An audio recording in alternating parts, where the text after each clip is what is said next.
Zaman semakin modern, inovasi semakin berkembang, teknologi semakin canggih, kemudahan didapati dengan lebih mudah, maka tak heran di media sosial pun dengan mudah seseorang berekspresi, bahkan bisa menyakiti orang lain dengan hujatan yang muncul begitu saja tanpa mengenal. Kondisi inilah bagian dari cyberbullying. Seseorang tidak bisa mengendalikan orang lain terhadap dirinya, perkataan, tindakan, dan pemikiran. Itu bukanlah sesuatu yang bisa dikendalikan terhadap orang lain. Bahkan, baik buruknya hal tersebut, kita hanya bisa menerima itu terjadi atas diri kita sendiri.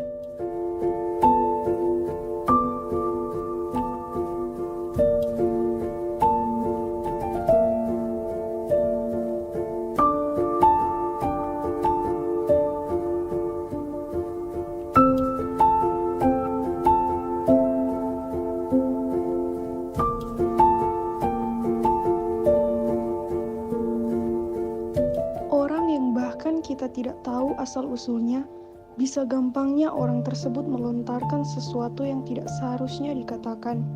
Perasaan seseorang pun hanya jadi mainan semata.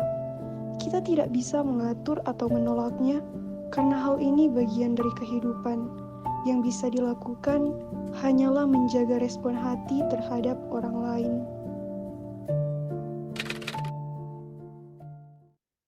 Oke, akhirnya selesai juga nih tugas. Lega juga ya kalau bisa selesai tepat waktu. Yoi dong. By the way, kalian pernah dengar gak atau mungkin pernah lihat mengenai tentang cyberbullying? Pernah sih dengar-dengar di berita. Kalau lihat langsung kayaknya kurang tahu juga. Soalnya kelihatannya mereka kayak bercandaan doang. Oke, bercandaan sih mungkin bisa jadi. Ya, tapi akhir-akhir ini tuh lagi hits yang kayak begitu. Sampai masuk berita tuh. Ribuan anak sampai kena bully. Mengerikan banget. Bagaimana seseorang bisa melakukan hal seperti itu? Ya, aku kurang tahu juga sih kenapa mereka melakukan hal itu. Tapi mungkin bisa jadi mau balas dendam. Gak tahu juga sih. Kayaknya ya, semakin banyak orang yang menggunakan kebebasan online mereka untuk menyakiti orang lain. Teman-teman, kira-kira hal tersebut bisa dicegah nggak ya? Menurutku sih mungkin bisa. Kalau korbannya ini mau melawan. Tapi saya sih bodo amat ya guys ya. Harusnya bisa sih cari pertolongan ke orang lain dan sebagainya. Oh ya Lisa, menurutmu dibully itu gimana sih? Kira-kira sakit gak ya?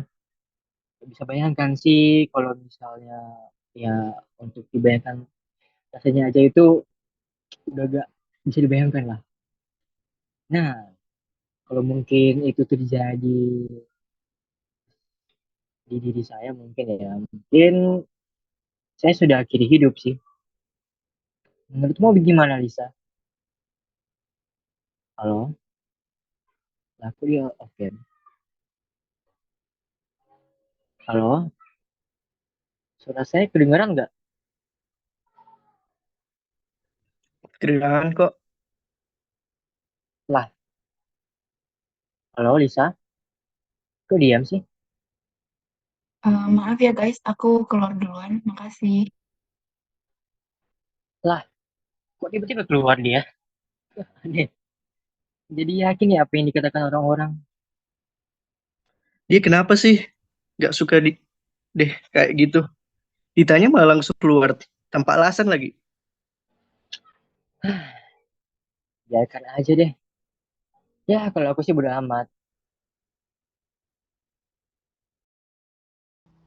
Ada apa dengan Lisa? Di sisi lain, mereka pun tidak memperdulikannya. Sampai di saat dia menemukan dengan tidak sengaja di media sosialnya, melihat salah satu postingan di forum komunitas mengenai cyberbullying. Lisa tertarik dengan postingan itu dan dia menghubungi orang tersebut.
Di saat dia menghubungi orang tersebut yang bernama Sarah, dia menemukan sesuatu yang sudah lama tidak pernah merasakannya, yaitu kenyamanan dan penerimaan dari seseorang.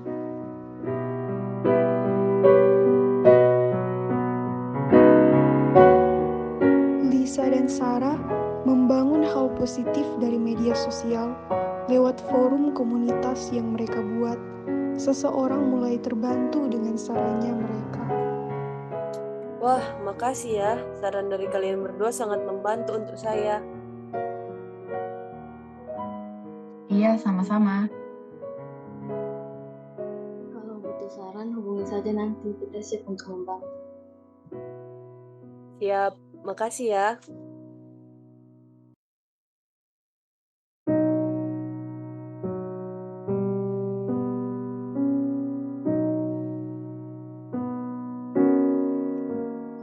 Kamu sudah berubah ya?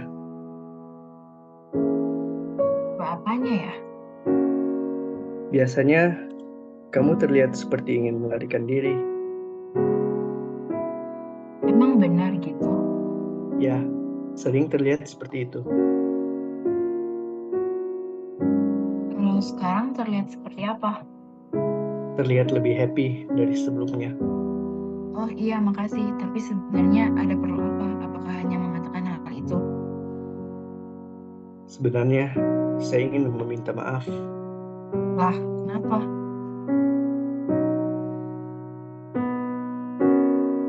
Karena semua hal yang menimpa terhadap dirimu adalah perbuatan dari tindakanku. Ketika kamu mendapatkan spam pesan dari setiap medsos, di saat orang-orang yang menganggap dirimu itu caper dan sebagainya, itu semua adalah salahku. Itu semua terjadi karena aku iri dengan dirimu, yang selalu terlihat seperti seseorang yang selalu semangat dengan apa yang ingin dicapai. Bukan cuma itu saja, kamu pun diakui oleh dosen-dosen, dan oleh karena itu, keterampilan dan bakatmu.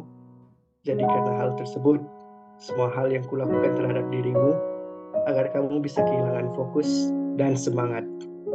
Mungkin diri saya yang dulu ketika mendengar hal ini akan balas dendam kepada yang telah kamu perbuat. Tapi itu dulu, dan sekarang pun kamu sudah melakukannya. Saya juga tidak peduli jika kamu akan berhenti melakukannya atau tidak, tetapi saya akan tetap memaafkan kamu.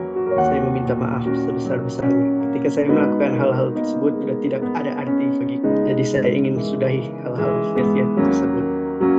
Bagaimana jika kita berteman saja? Ya, baiklah.